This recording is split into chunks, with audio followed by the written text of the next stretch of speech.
প্রিয় দর্শক, আসসালামু আলাইকুম। সবাইকে শুভেচ্ছা জানাচ্ছি। দর্শক, আজকে একটি বিশেষ সাক্ষাৎকার নিয়ে আপনাদের সামনে হাজির হয়েছি।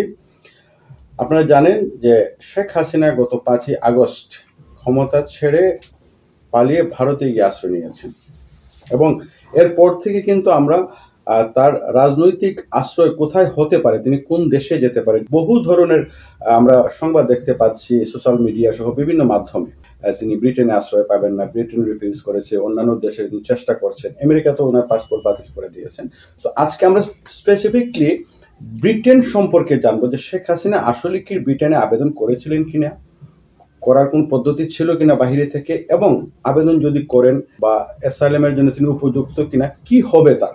এই বিষয়ে আজকে আমার সাথে আছেন একজন বিশিষ্ট আইনজীবী, যিনি ইউকে সুপ্রিম কোর্টের সলিসিটর ব্যারিস্টার জনাব মাহবুবুর রহমান। মাহবুব ভাই, আসসালামু আলাইকুম, কেমন আছেন? ওয়ালাইকুম আসসালাম, আলহামদুলিল্লাহ। মাহবুব ভাই, একেবারে সংক্ষেপে আমরা কথাগুলো শুরু করব যে শেখ হাসিনা ব্রিটেনের রাজনৈতিক আশ্রয় পাবেন কিনা এই বিষয় নিয়ে, বা আমরা দেখেছি ইতিমধ্যে কিছু মিডিয়া প্রকাশ করেছে, কেউ কেউ বলেছে রিফিউজ হয়ে গেছেন, তাকে আশ্রয় দেওয়ার জন্য যে প্রসিজিয়ার, সেই প্রসিজিয়ার অনুযায়ী তিনি আশ্রয় পান না ব্রিটেনে। ইউকে গভর্নমেন্ট বলে দিয়েছে যে আসলে তিনি এলিজিবল না। প্রথমে আমি জানতে চাইব যে ইউকেতে শেখ হাসিনা অ্যাসাইলাম ক্লেম করার কোনো লিগেল রুট আছে কিনা। মূলত যদি শেখ হাসিনা বা যে কোনো একজন ব্যক্তি তিনি যদি ইউকেতে অ্যাসাইলাম ক্লেম করতে চান, তিনি পৃথিবীর অন্য কোনো জায়গায় বসে অ্যাসাইলাম করতে পারেন না। এই আইনটি এরকমের যে কেউ যদি অ্যাসাইলাম ক্লেম করতে চায় ইউকেতে, তাকে ইউকের কোনো পোর্টে অথবা অভ্যন্তরে, মানে হচ্ছে হয় বিমানবন্দরে অথবা সীমান্তর কোনো একটা জায়গায় অথবা অভ্যন্তরে তাকে ফিজিক্যালি আসতে হবে। এখন সেই ফিজিক্যালি আসার সুযোগটা আছে কিনা সেটা কোশ্চেন হতে পারে। ইতিমধ্যে যে আপনি বলছেন যে মিডিয়া নিউজ করেছে যে তার অ্যাসাইলাম রিফিউজ করেছে বা সামথিং, এরকম সুযোগ নেই। কারণ হচ্ছে অ্যাসাইলাম করতে হলে আপনাকে করতে হবে ফিজিক্যালি এসে। যেটা সুযোগ রয়েছে সেটা হচ্ছে তিনি আদার কোনো অ্যাপ্লিকেশন করতে পারেন। সেটা কি হতে পারে যে একজন ফরেনার ইউকেতে আসার জন্য বেশ কিছু অপশন থাকে। এখন শেখ হাসিনা তিনি বাংলাদেশের প্রধানমন্ত্রী ছিলেন, তিনি ভারতে আছেন, থার্ড একটা কান্ট্রিতে আছে, সেখান থেকে তিনি কি অ্যাপ্লিকেশন করতে পারেন? সেখান থেকে তিনি অ্যাপ্লিকেশন করতে পারেন, যেমন ধরেন আপনি ভিজিট ভিসা অ্যাপ্লিকেশন করতে পারেন। এখন তার ভিজিট ভিসা যদি এখানে গ্রান্ট হয়, তিনি ভিজিট ভিসায় ইউকেতে আসলেন, তখন তিনি এসে অ্যাসাইলাম করতে পারবেন। সেটা এয়ারপোর্টে আসার পরেই করতে পারবেন। ফার্দার অ্যাপ্লিকেশন করতে পারেন তিনি, তা আমরা হয়তো জানি যে তার এখানে ব্রিটিশ সিটিজেন সিস্টার আছে, বোন আছে, তার বোনের মেয়ে আছে, তার এখানে ফ্যামিলি আছে এক কথায়। তো সেই সূত্রে তিনি হয়তো অ্যাডাল্ট ডিপেন্ডেন্ট রিলেটিভ একটা অ্যাপ্লিকেশন করতে পারেন, যেটা থ্রেশহোল্ড খুবই হাই, সাকসেস হওয়ার সম্ভাবনা কম থাকে। কিন্তু ভিজিট ভিসা পাওয়ার জন্য সুযোগ কিন্তু তার রয়েছে। এটা নিয়ে অনেক কোশ্চেন থাকে, তিনি কি এক্সক্লুডেড কিনা, তিনি জেনোসাইড অথবা আদার কোনো ইয়ের সাথে জড়িত, কিন্তু সেটা এখন কোথাও প্রমাণিত না, কোনো কোর্ট থেকে কিন্তু রায় আসে। আমরা এই বিষয়টা আসবো, আপনাকে আমি জিজ্ঞেস করবো। সো জানার আসলে কয়েকটি বিষয় রয়েছে এর মধ্যে, যে এখানে ক্লারিফিকেশনটা দরকার। যে ইতিমধ্যে আমরা যে সংবাদগুলো দেখেছি যে ইউকে থেকে রিফিউজ হয়ে গেছেন, কিন্তু ল অনুযায়ী আপনি যেটা বলেন যে একজন মানুষ আবেদনই করতে পারবে প্রথমত যে ফিজিক্যালি আসতে হবে, তাকে ইন করতে হবে, বর্ডার ক্রস করতে হবে, ফিজিক্যালি ভিসা নিয়ে আসতে হবে। আসার পরে ইউকে যখন ঢুকবেন তখন তিনি অ্যাসাইলাম অ্যাপ্লিকেশন আবেদন করতে পারবেন। জি, তারপরে গ্রান্ট হবে কিনা পরে আসছি আপনার কাছে। কিন্তু আমরা যে দেখলাম, মানুষ বলছে যে তাকে রিফিউজ করে দেওয়া হয়েছে। সেটা কি করে হলো? তাহলে কি বাহির থেকে কোনো আবেদন করার কোনো সুযোগ আছে কি না? কোনো অ্যাসাইলাম আবেদনের সুযোগ নেই। এটা হয়তো আদার কোনো অ্যাপ্লিকেশন থাকতে পারে যদি করে থাকেন, অথবা তিনি এমন কিছু করেছেন, হয়তো কোনো ডেস্কের সাথে যোগাযোগ করেছে, ইমেইল হতে পারে বা আদার ওয়েতে, সেটা হয়তো তাকে রিকগনাইজ করা হয়নি। কিন্তু অ্যাসাইলাম অ্যাপ্লিকেশনের যে প্রসিডিউর, সেটা তাকে ইউকেতে আসার পরে করতে হবে। সেটা হয়তো ইউকেতে পৌঁছতে হবে অন্য কোনো ভিসায় অথবা যে কোনো ভাবে হোক, ঢুকতে হবে। মানে ইউকে ভিতরে ঢোকার পরে, কিন্তু ঢোকা বলতে তিনি এয়ারপোর্টে ঢোকার আগেও করতে পারবে। এক কথা হচ্ছে তাকে ইউকে টেরিটরির মধ্যে আসতে হবে। রাইট, ওকে। আরেকটা জিনিস, যে ধরলাম যে তিনি এনিহাও এসে ঢুকলেন এই টেরিটরিতে, ঢুকার পরে যদি অ্যাসাইলাম ক্লেম করেন, তাহলে তার উপরে যে অভিযোগগুলো বর্তমানে বাংলাদেশে আছে সেই অনুযায়ী অ্যাসাইলাম প্রাপ্তির, অর্থাৎ তার অ্যাপ্লিকেশন গ্রান্ট হওয়ার কোনো সুযোগ আছে কিনা, ইউকে আইন কি বলে? ইউকে আইন যেটা বলে সেটা হলো এই, যে একজন নিজের দেশে তার লাইফ রিস্ক রয়েছে এমন যে কোনো মানুষ, যে কোনো ব্যক্তি তিনি অ্যাসাইলাম করতে পারেন। সে অনুযায়ী যদি শেখ হাসিনা তিনি ইউকে পোর্টে অথবা মানে বিমানবন্দরে এসে পৌঁছতে পারেন, তিনি অ্যাসাইলাম করতে পারবেন। এখন যেটা আইনগতভাবে যে ব্যাখ্যাগুলো আছে বা যেগুলো আর্গুমেন্ট বলা হচ্ছে যে তিনি ক্রাইম এগেনস্ট পিস অথবা ক্রাইম এগেনস্ট হিউম্যানিটি অথবা জেনোসাইড করেছেন, এজন্য তিনি অ্যাসাইলাম পাবেন না। কিন্তু সেটা আসলে এখনো প্রমাণিত নয়। এমনকি এটা কোনো কোর্ট দ্বারা এখন পর্যন্ত কোনো ধরনের আপনার জাজমেন্ট, কোনো ধরনের আদেশ কিছুই আসে নাই। তো সেটা যদি এরকমের কোনো আদেশ না আসে তখন কিন্তু আপনি বলতে পারবেন না যে তিনি অ্যাসাইলাম পাবেন না। এর কারণ হচ্ছে এখানে বলা আছে যে যদি কেউ অ্যাসাইলাম করে তখন তাকে এক্সক্লুশন বা এক্সক্লুডেড করা যায় কিনা। সেখানে আপনার ইউনাইটেড নেশনসের যে রিফিউজি কনভেনশন আছে সেখানে আর্টিকেল 1F এবং আপনার সেকশন 33(2) সেখানে স্পেসিফিক করে বলা আছে যে কারা এক্সক্লুডেড হবে। এক্সক্লুডেড হবে তারা যারা এমন কোনো অপরাধ করেছে যেটা শান্তি অথবা মানে শান্তির বিরুদ্ধে, বিষয়টা এরকম যে against crime against peace, a war crime আর এ ক্রাইম এগেনস্ট হিউম্যানিটি। এখন সেই যে ডেফিনেশনটা সেটা ইন্টারন্যাশনাল ইনস্ট্রুমেন্টের মানে ইন্টারন্যাশনাল মানের হতে হবে। এখন আমরা কিন্তু দেখতে পাচ্ছি এখন পর্যন্ত কিন্তু কোনো ন্যাশনাল কোর্টও তার বিরুদ্ধে কিছু বলে নাই। হ্যাঁ, আপনি বলতে পারেন একটা প্রচারণা আছে অথবা ফ্যাকচুয়ালি কিছু ঘটেছে, কিন্তু যেটা প্রুফ হওয়া না পর্যন্ত অথবা ওরকমের যদি গিলটি না হয় তিনি, যেমন বলছে এখানে যে has been guilty of acts contrary to the purposes and principles of the United Nations. তার মানে হচ্ছে কোনো কিছু কিন্তু এখন পর্যন্ত গিলটি প্রমাণিত হয় না তার কোনোটা। অভিযোগ এসেছে, অভিযোগ প্রমাণিত হয় না, অভিযোগটা কিন্তু ব্রিটিশ গভর্নমেন্টের কাছে কি এসেছে না আসেনি। তেমন অভিযোগটা মিডিয়ায় আছে, বাংলাদেশে মামলা হচ্ছে, মামলা হওয়া মানে কিন্তু অভিযোগ প্রমাণিত না। আপনি দেখবেন যে অনেকের নামে কিন্তু মামলা হয়, এমনকি অনেক বছরের কারাদণ্ডও পায়, তাদের কিন্তু ইউকেতে অ্যাসাইলাম হয়। এখানে একটা পয়েন্ট আনতে চাই যে আমরা দেখেছি যে এখানে একজন জামায়াতে ইসলামীর নেতা আছেন যিনি হচ্ছেন চৌধুরী মাইনুদ্দিন, আমি যদি নাম ভুল না করি, তার কিন্তু আসলে রায় হয়েছিল বাংলাদেশে, তারপরে কিন্তু তিনি এখান থেকে তাকে কিন্তু বের করে দেয় না ব্রিটিশ গভর্নমেন্ট। সো এই বিষয়ে কি বিষয়টি এরকমের যে আমি যতটুকু জানি এই যখন বিভিন্ন মিডিয়া এমনকি বিভিন্ন জন এরকম বলছে যে তিনি যুদ্ধাপরাধী অথবা এরকম কিছু, তিনি কিন্তু এটা চ্যালেঞ্জ করেছিল ব্রিটিশ কোর্টে এবং তিনি ব্রিটিশ কোর্ট থেকে পজিটিভ রায় পেয়েছে। কারণ হচ্ছে কি বাংলাদেশেও যদি কোনো জাজমেন্ট হয় এবং সেটা যদি পলিটিক্যালি মোটিভেটেড হয়, সেটা যদি ইন্টারন্যাশনাল মানের না হয়, স্টিল কিন্তু তার সুযোগ থাকে ব্রিটেনে, অপরচুনিটি আছে তার রিফিউজি স্ট্যাটাস পাওয়ার। কারণ হচ্ছে কি বাংলাদেশেও যদি কোনো জাজমেন্ট হয় এবং সেটা যদি পলিটিক্যালি মোটিভেটেড হয়, সেটা যদি ইন্টারন্যাশনাল মানের না হয়, স্টিল কিন্তু তার সুযোগ থাকে ব্রিটেনে, অপরচুনিটি আছে তার রিফিউজি স্ট্যাটাস পাওয়ার।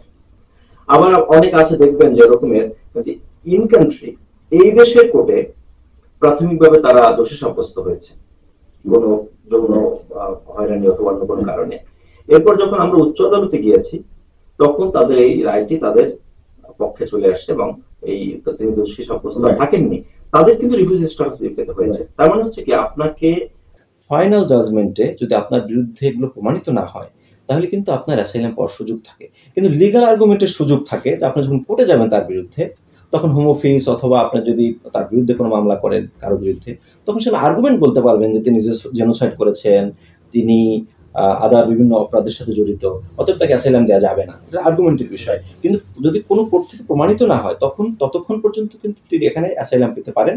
তো সেই হিসেবে শেখ হাসিনা এখনো এক্সক্লুডেড নন।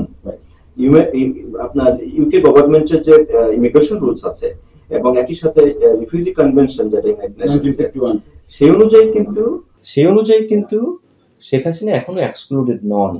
সেই এক্সক্লুডেড যখন হবেন তখন আপনি বলতে পারবেন যে ইয়েস এক্সক্লুডেড। আবার ব্রিটিশ গভর্নমেন্ট পাবলিকলি এখন পর্যন্ত কোনো স্টেটমেন্ট দেন নাই যে তারা এটাকে মনে করে যেটা জেনোসাইড। তারা বলছে এটা পলিটিক্যাল ভায়োলেন্স অথবা আদার থিংস অথবা কিলিংসও বলেছে, কিন্তু সেটা শেখ হাসিনা যেটা দায়ী সেই বিষয়ে কিন্তু কোনো স্টেটমেন্ট ব্রিটিশ গভর্নমেন্ট দেয় নাই। তার মানে হচ্ছে আপনি কিন্তু তাকে এক্সক্লুডেড বলতে পারবেন না। তিনি যদি কোনো ভিসা নিয়ে, ভিজিট ভিসা অথবা আদার ভিসা নিয়ে যদি ব্রিটিশ কোর্টে আপনার পৌঁছতে পারেন, ব্রিটিশ টেরিটরিতে আসতে পারেন, তাহলে কিন্তু অ্যাসাইলাম হতে পারে। ক্লেম করবেন, অ্যাসাইলাম হওয়ার সম্ভাবনা আছে যদি ওই ক্লেম অ্যাসেস করা পর্যন্ত তার বিরুদ্ধে কোনো কোর্ট থেকে জাজমেন্ট না আসে, এবং সেই কোর্টটা কিন্তু ইন্টারন্যাশনাল মানের কোর্ট হতে হবে। রাইট, ওকে। আমি এরপরে আমি জানতে চাইবো আপনার কাছ থেকে, উনি আসলেন, অ্যাজ এন এক্সাম্পল উনি ব্রিটিশ টেরিটরিতে আসলেন, আসার পরে ইউকে গভর্নমেন্টের কাছে তিনি অ্যাসাইলাম ক্লেম করলেন, অ্যাসাইলাম চাইলেন। যদি কোনো কারণে এটা রিফিউজড হয় তাহলে তিনি কিন্তু ভারত থেকে আসছেন, ভারত কিন্তু একটা সেফ কান্ট্রি, একটা সেফ কান্ট্রি থেকে এসে যদি যুক্ত করে যে তিনি ক্লেম করেন, তাহলে এখানে যদি রিফিউজ হয় তাহলে কি তাকে ভারতে পাঠিয়ে দেওয়া হবে নাকি বাংলাদেশে পাঠিয়ে দেওয়া হবে, আইন কি বলে? পাঠানোর বিষয়টার আগে আমি আরেকটু বলে দিই, সেটা হলো যে এই যে ইনঅ্যাডমিস মানে অ্যাসাইলামের যে ইনঅ্যাডমিসিবিলিটি, এই রুলসটা কি? এই রুলসটা অনেকে হয়তো ভালো করে স্টাডি না করে এক্সপ্লেন করছেন, অথবা ডিটেইলস মানে এক্সপ্লেন করছেন না, যে কারণে মানুষ ভুল হচ্ছে।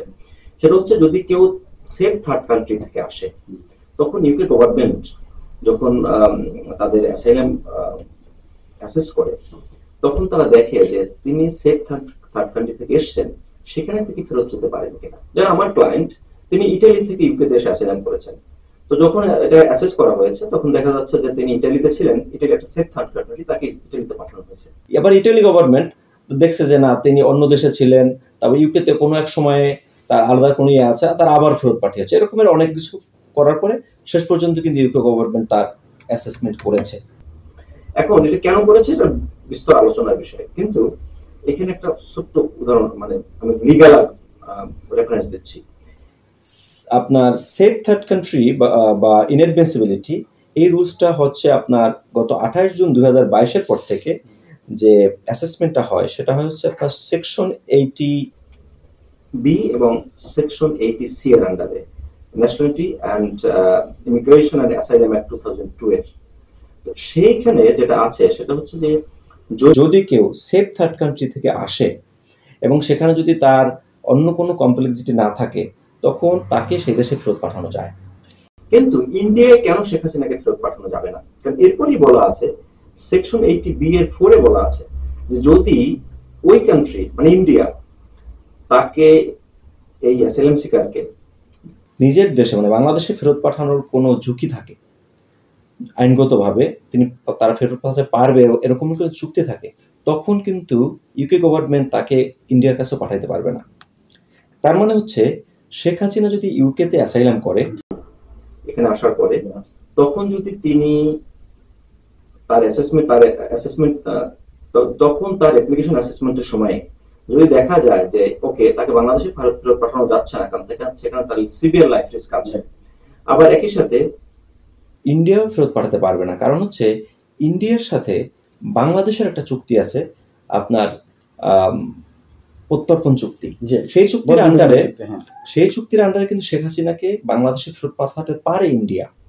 তো সেই আর্গুমেন্টটা যখন দেওয়া হবে শেখ হাসিনার পক্ষ থেকে, তখন কিন্তু ইউকে গভর্নমেন্টের যে ওন ল এবং ইউনাইটেড নেশনস এর যে ল, এই দুইটা মিলানো হলে ইউকে গভর্নমেন্ট কিন্তু তাকে ইন্ডিয়া ফেরত পাঠাতে পারবে না। কারণ আবার বলছে রেফারেন্সটা যে সেকশন 80B4 সাবসেকশন 4 এর আন্ডারে এটা বলা আছে যে যদি তাকে নিজের দেশে তো ফেরত পাঠানো যাচ্ছে না, কিন্তু তিনি যে সেফ থার্ড কান্ট্রি থেকে আসছে সেখানেও ফেরত পাঠানো যাবে না যদি ওই কান্ট্রি তাকে নিজের দেশে ফেরত পাঠানোর কোন ঝুঁকি থাকে আইনগতভাবে। তো যেহেতু ভারতের সাথে বাংলাদেশের প্রত্যর্পণ চুক্তি আছে, তার মানে শেখ হাসিনা কিন্তু বাংলাদেশে ফেরত পাঠাতে বাধ্য হতে পারবে আইন অনুযায়ী। তো ওই অনুযায়ী কিন্তু ইউকে গভর্নমেন্ট তাকে দেশে ইন্ডিয়াও পাঠাতে পারবে। দুইখানে ঝুঁকি, দেশেও ঝুঁকি, ঝুঁকি। সো আমি এখানে আপনাকে একটা প্রশ্ন করবো, সেটা হচ্ছে যে সেফ থার্ড কান্ট্রি থেকে কি অ্যাসাইলাম করা যায়? কারণ ওই কান্ট্রি তো সেফ না। সেফ থার্ড কান্ট্রি থেকে যদি আপনি আসেন, বলছে তাকে তো ওইখানে বসে অ্যাসাইলাম করতে পারবেন না, তাকে ইউকেতে তিনি আসার পর করতে পারবেন, তাকে ইউকেতে আসার পর করতে পারবেন। তো এখন এই জন্য দেখবেন এগুলো কিন্তু স্ট্রেট ফরওয়ার্ড না। এখানে বলা আছে যে সেফ থার্ড কান্ট্রিতে আসার পরে আপনি অ্যাসেসমেন্ট হবে ওই কান্ট্রিটা তার জন্য সেফ কিনা। তো যদি ইন্ডিয়া থেকে ভারতে ফেরত পাঠানোর আইন থাকে, তার মানে ওই কান্ট্রি ভারতেও কিন্তু সেফ না তিনি, কারণ ভারত গভর্নমেন্ট তাকে যে কোনো সময় বাংলাদেশে পাঠাতে পারে যদি বাংলাদেশ গভর্নমেন্ট তাকে আইনগতভাবে চায়, এবং তার বিরুদ্ধে যেহেতু মামলা বাংলাদেশে হয়েছে, তার জন্য দুই কান্ট্রি রিস্ক। হ্যাঁ, দুই কান্ট্রি রিস্ক, এবং তখন ইউকে গভর্নমেন্টের দায়িত্ব থাকে অ্যাজ পার ল যে তাকে ইউকে থেকে ফেরত পাঠানোর কোনো সুযোগ তাদের নেই, এবং তাদের এখানে তখন অ্যাসাইলাম দিতে হবে। এবং এখানে আবার আমি বলি, এটা স্ট্রেট ফরওয়ার্ড যদি এক কথায় বলেন, যদি শেখ হাসিনা ভিজিট ভিসা বা অন্য কোনো ভিসা নিয়ে ইউকেতে আসতে পারে, তাহলে কিন্তু তার অ্যাসাইলাম এখানে হওয়ার চান্স তৈরি হবে। যদি ইন্টারন্যাশনাল কোনো কোর্টে বা ইন্টারন্যাশনাল মানের কোনো কোর্টে তার বিরুদ্ধে জেনোসাইড আপনার ক্রাইম এগেইনস্ট হিউম্যানিটি এগুলো প্রমাণিত না হয়। এমনি ইন জেনারেল যে বিষয়টা আমি আপনাকে বলবো যে ইউকেতে যদি কোনো মানুষ যে কোনো দেশ থেকে ইন করতে পারে, সে কিন্তু আসলে অ্যাসাইলাম ক্লেম করতে পারে, হবে কিনা এটা পরের বিষয়, এটা হচ্ছে জাজমেন্টের বিষয়, তারা রিফিউজ করবে কিনা অ্যাকসেপ্ট, এটা হচ্ছে তার প্রমাণের না ইনএডমিসিবল করতে পারতো তিনি যদি এমন হতো যে এমন কোন থার্ড কান্ট্রিতে আছে যেই কান্ট্রির সাথে বাংলাদেশের চুক্তি নাই, আপনার প্রত্যার্পণ চুক্তি তাকে ফেরত পাঠানোর, তাহলে কিন্তু তাকে পোর্টে বসেই তাকে ডিটেনশনে রেখে হোক অথবা আদালতে রেখে হোক, সেখানেই তাকে ইনএডমিসিবল করে তাকে ওটা হয়তো আপিলেটের সুযোগ দিয়ে সেখান থেকে সবকিছু ডিসমিস করে একটা পর্যায়ে তাকে দেশে করে পাঠাতে পারতো অথবা ওই দেশে পাঠাতে পারতো। কিন্তু ওই দেশে পাঠানোর সুযোগ নাই, কারণ সে লিগালি কিন্তু ব্রিটিশ গভর্নমেন্টের ল বলছে যে ভারত থেকে তাকে বাংলাদেশে যেহেতু পাঠানো যায়, ওইটা কিন্তু সেফ থার্ড কান্ট্রি না, ওইটা কিন্তু সেফ থার্ড কান্ট্রি না তার জন্য। রাইট, কারণ সেখানে পাঠালে তো তাকে আবার বাংলাদেশে পাঠানো হবে, তার মানে তার লাইফটা রিস্কে থেকে যায়। কিন্তু সেখানে একটা বিষয় এখানে খুব বিষয় আছে, সেটা হচ্ছে স্টিল কিন্তু কিছু আর্গুমেন্ট আছে, সেটা হচ্ছে আর্গুমেন্ট হচ্ছে কি যে এই স্টেপের পরে কি আসতে পারে। এখন ইউকে গভর্নমেন্টের পক্ষ থেকে হয়তো আদার কিছু আর্গুমেন্টের জায়গা আছে, যেমন মনে করেন যে ন্যাশনাল সিকিউরিটি, যে আচ্ছা ইউকে গভর্নমেন্ট যখন তার অ্যাসাইলাম অ্যাসেস করবে তখন দেখবে যে আচ্ছা উনি এই দেশে থাকলে আমার ন্যাশনাল সিকিউরিটি, আমার দেশের ন্যাশনাল সিকিউরিটি কোন রিস্ক হচ্ছে কিনা, তারপর হচ্ছে আমার কোনো আপনার ইন কান্ট্রি কোনো পিসের মানে কত শান্তি বিঘ্নিত হবে কিনা ইউকে গভর্নমেন্টের অথবা এই কমিউনিটির, সেটা তখন বিষয়। কিন্তু সেই অ্যাসেসমেন্টটা তখনই মানে আপনার সিরিয়াস হবে যদি তার বিরুদ্ধে কোনো কোর্ট থেকে জাজমেন্ট আসে অথবা তার বিরুদ্ধে সিরিয়াস কোনো এলিগেশন ইউকে গভর্নমেন্টের কাছে জমা পড়ে। কিন্তু এখন পর্যন্ত আমাদের জানা মতে ফর্মাল কোনো গ্রুপ থেকে, বাংলাদেশ গভর্নমেন্ট হোক অথবা অন্য কোনো গ্রুপ থেকে এরকম কোনো অভিযোগ আসে নাই। আবার একই সাথে ইন্টারন্যাশনাল মানে কোনো কোর্ট থেকে এখন পর্যন্ত কোনো জাজমেন্ট আসে। তার মানে ফাইনাল আমরা বলতে পারি যে যে বিষয়গুলো আসলো ইতিপূর্বে, যে আসলে তাকে রিভিউজ করে দেওয়া হয়েছে, ইউকেতে তিনি আসতে পারবেন না, ঠাঁই পাবেন না, তাকে সেকেন্ড দেওয়া হবে না, এইগুলি আসলে লিগালি আপনি এটা এখনো বলতে পারবেন না, কারণ সেটা হলো পরের স্টেপের বিষয়। যখন তিনি এরকমের কোনো পদক্ষেপ তার বিরুদ্ধে ফর্মালি আসবে কোন কোর্ট থেকে এবং সে ইন্টারন্যাশনাল কোর্ট থেকে, তখন একমাত্র এটা বলা শুরু আছে।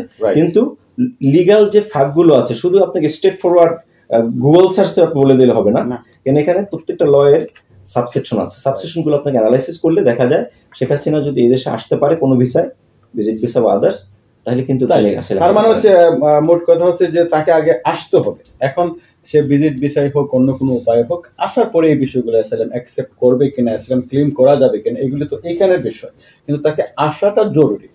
এটা কেন বলছি আমি, আর কিছু মিসকনসেপশন আছে। যেমন ধরেন পাকিস্তানের মালালা যখন ইউকেতে অ্যাসাইলাম করে, তিনি কিন্তু চিকিৎসা ভিসায় ইউকেতে এসেছেন, চিকিৎসা বিষয় মানে তার চিকিৎসার জন্য এসছে, আসার পরে তিনি এখানে অ্যাসাইলাম করেছে। আপনি দেখবেন যে আমাদের অনেক চাইল্ড তারা গ্রিসে আসে, আসার পরে আমাদের একটা আলাদা ল আছে ইউকে গভর্নমেন্টের, সেটা হচ্ছে তার যদি ফ্যামিলি মেম্বার এখানে থাকে, ওই ফ্যামিলি মেম্বারের থ্রুতে তিনি এখানে আসে, আসার পরে অ্যাসাইলামটা কিন্তু এইখানে করে। তারা কিন্তু অ্যাসাইলামটা ওই গ্রিসে যেটা করে ওইটা আমার অ্যাসেসমেন্টে থাকে না, এখানে নতুন অ্যাসাইলাম করতে হয়। ঠিক একই রকম শেখ হাসিনা যদি ওরকম কোনো অ্যাপ্লিকেশনও করেন যে ফ্যামিলি মেম্বার হিসেবে তিনি চেষ্টা করছেন অথবা ভিজিট ভিসার চেষ্টা করছেন, তার অ্যাপ্লিকেশনটা ওখানে হবে ডিফারেন্ট অ্যাপ্লিকেশন। এই পোর্ট মানে ইউকেতে পৌঁছার পরে তার হচ্ছে আরেকটা অন্য অ্যাসাইলাম অ্যাপ্লিকেশন করা যাবে। সো ধন্যবাদ মাহবুব ভাই, আসলে আমরা ক্লিয়ার হয়ে গেলাম বিষয়টা এটাই ছিল যে মানুষ বিভিন্নভাবে কথাবার্তা বলছে, প্রচার করছে যে ইউকে রিফিউজ করে দিয়েছে, তার অ্যাসাইলাম ইউকে হবে না, এরকম স্টেটমেন্ট আমরা দেখেছি। আসলে মূল কথা হচ্ছে যদি আমরা কনক্লুশনে যাই, তাহলে তিনি যদি যে কোনোভাবে এই দেশে অর্থাৎ যুক্তরাজ্যে এসে পৌঁছতে পারেন, তাহলে তিনি অ্যাসাইলাম অ্যাপ্লিকেশন করতে পারবেন এবং করার পরে এটা জাজমেন্ট হবে, রিফিউজ যদি হয় সেটারও রিজন উল্লেখ করা হবে, আর যদি অ্যাকসেপ্ট হয় তাহলে তিনি এই দেশে থাকবেন। যেমন আপনি ধরেন ভিজিট ভিসা যখন অ্যাসেস করা হবে, ইউকে গভর্নমেন্টের যিনি case worker entry clearance officer, সে কি দেখবে? সে দেখবে যে শেখ হাসিনা, হাজব্যান্ডের নাম মনে করেন ওয়াজেদ মিয়া, তো এই শেখ হাসিনা এবং ওয়াজেদ মিয়ার নামে তার যে এখানে যে ফাইলটা আছে সেটা তারা অ্যাসেস করে, তারা দেখবে চেক করে যে তার বিরুদ্ধে কোনো আলাদা অভিযোগ নাই, কোর্ট থেকে কোনো অভিযোগ কোনো আসে নাই, অন্য কোনো অভিযোগ কিন্তু আসে নাই, তার মানে কি তিনি এক্সক্লুডেড না, তার মানে হচ্ছে তাকে কিন্তু ভিজিট ভিসাও দিতে পারে।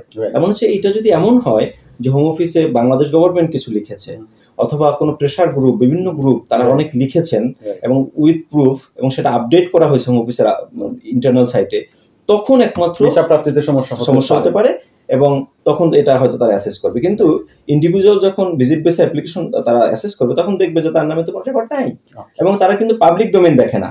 আপনার ভিজিট ভিসা যখন তারা অ্যাসেস করে তারা দেখে না যে আচ্ছা অমুকের নাম জন্ম দেখতে আমরা পাবলিক ডোমেইনে কি আছে তা দেখি, সেটা কিন্তু তারা করে না। তারা গুগল সার্চ দেয় না, তাদের ইন্টারনাল সিস্টেম তারা সার্চ করে। তো সেজন্য তারা হোম অফিসের সিস্টেমটাকে চেক করবে যে সেখানে কিছু আছে কিনা। তারা তাদের যে নিজস্ব সিস্টেম আছে সেটার বাইরে কিন্তু সার্চ করবে না, সেটা স্বাভাবিক। লাস্ট আপনার কাছ থেকে জিজ্ঞেস করবো যে একটা কনফিউশন রয়ে গেছে যে ইউকের ভিতরে আসার পরে অ্যাসাইলাম ক্লেম করা, কিন্তু ইউকের যে হাই কমিশন আছে ভারতে আছে যেটা, সেটাতে গিয়ে অ্যাসাইলাম চেয়ে তারপরে ওইখান থেকে অ্যাসাইলাম অ্যাপ্লিকেশন গ্রান্ট করে আসার কোনো সুযোগ আছে কিনা, এরকম কোনো সিস্টেম আছে? সিস্টেমটা হলো এরকমের যে তিনি যদি অ্যাসাইলাম করতে চান, এই ইন্টেনশন যদি বলে, তাহলে ইউকেতে আসলে কোনো ভিসা দেওয়া হয় না সাধারণত। এটা হচ্ছে ল, যে তুমি দেশে ওখানে থেকে যাবে অ্যাসাইলাম ক্লেম করবে, এটার জন্য কোনো ভিসা দেওয়া হয় না।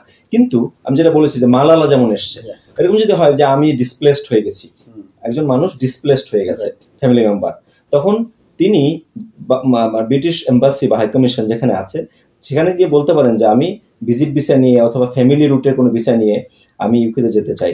তখন সেই ভিসা বা চিকিৎসার জন্য যেতে চাই, তো সেই ভিসা ব্রিটিশ গভর্নমেন্টের এম্বাসি তারা চাইলে সেটাকে অ্যাসিস্ট করতে পারে। কিন্তু অ্যাসাইলামের জন্য কোনো অ্যাপ্লিকেশন সেখানে করতে পারবে না, তিনি যোগাযোগ করতে পারবেন বাট এর সাকসেসফুল হওয়ার সুযোগ। রাইট, ধন্যবাদ মাহবুব ভাই। দর্শক, আপনারা জানলেন যে আসলে শেখ হাসিনা যুক্তরাজ্যে এসে অ্যাসাইলাম করতে পারবেন কিনা, তার অ্যাসাইলাম অ্যাপ্লিকেশন গ্রান্ট হবে কিনা, বা আইনগত বাধা বিপত্তি কি আছে বা সুবিধা কি আছে, কিভাবে তিনি আসতে পারবেন, এই বিষয়গুলো নিয়ে কথা বলছিলেন একজন অভিজ্ঞ আইনজীবী যুক্তরাজ্যের, যিনি ইউকে সুপ্রিম কোর্টের সলিসিটর ব্যারিস্টার জনাব মাহবুবুর রহমান। আশা করি আপনারা আমাদের সব বিষয়গুলো বুঝতে পেরেছেন যে শেখ হাসিনা যুক্তরাজ্যে আসতে পারবেন কিনা, অ্যাসাইলাম ক্লেম করতে পারবেন কিনা, এবং তার অ্যাসাইলাম অ্যাকসেপ্ট হবে কিনা, এই বিষয়গুলো আজকে আলোচনা করলাম। আপনারা আমাদের সাথে থাকার জন্য আপনাদেরকে ধন্যবাদ। আবারও কথা হবে নতুন কোনো অতিথি নিয়ে, হয়তো বা নতুন কোনো বিষয় নিয়ে। আসসালামু আলাইকুম।